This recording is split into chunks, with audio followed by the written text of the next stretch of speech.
জয় শ্রীরাম, জয় হনুমান। আজকে আমি ভক্তদের উদ্দেশ্যে জানাবো যে হনুমানজির পূজা কিভাবে সহজে করলে হনুমানজি সন্তুষ্ট হয় এবং হনুমানজির পূজা করলে আমরা কি ফল পেতে পারি সেই সম্বন্ধে জানাবো। তো আমার এই ভিডিওটি যদি ভালো লাগে তাহলে লাইক, কমেন্ট এবং শেয়ার করবেন। জয় শ্রীরাম বা জয় হনুমান কথাটি কমেন্ট করে লিখবেন। তো বলি যে হনুমানজি হচ্ছেন রুদ্র অবতার।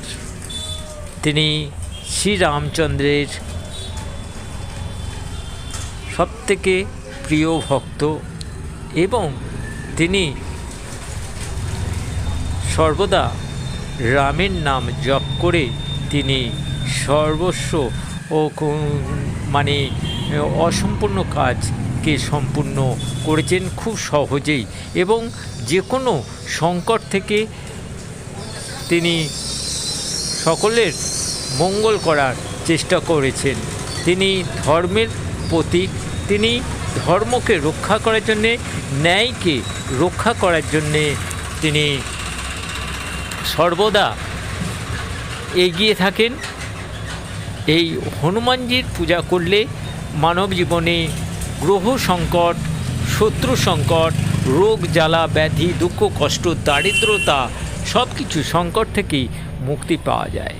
তো এই হনুমানজির পূজা যদি ফটো বা বিগ্রহ থাকে প্রতিদিন তো সেবা বা হনুমান মন্ত্র, হনুমান চল্লিশা পাঠ তো করবেন।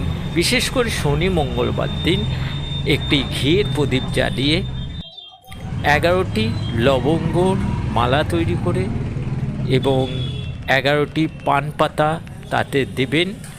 দিয়ে হনুমানজির যে চল্লিশা সেই চল্লিশা পাঠ করবেন এবং একটু কর্পূর, লবঙ্গ, এলাচ দিয়ে হনুমানজিকে আরতি করবেন। একটি ঘিয়ের প্রদীপ জ্বালাবেন, জ্বালিয়ে মনস্কামনা করবেন এবং সর্বশেষে রামের নাম স্মরণ করবেন। তাহলে দেখবেন হনুমানজি আরও সন্তুষ্ট হয় এবং হনুমানজির নাম স্মরণ করে যে কোনো সংকট, যে কোনো বিপদ থেকে মুক্তি পাওয়া যায় এবং যে কোনো কর্মে বাধা, বন্ধন, অশুভ শক্তি, নজর, তন্ত্র, মন্ত্র, টোটকা যা কিছুই হোক না কেন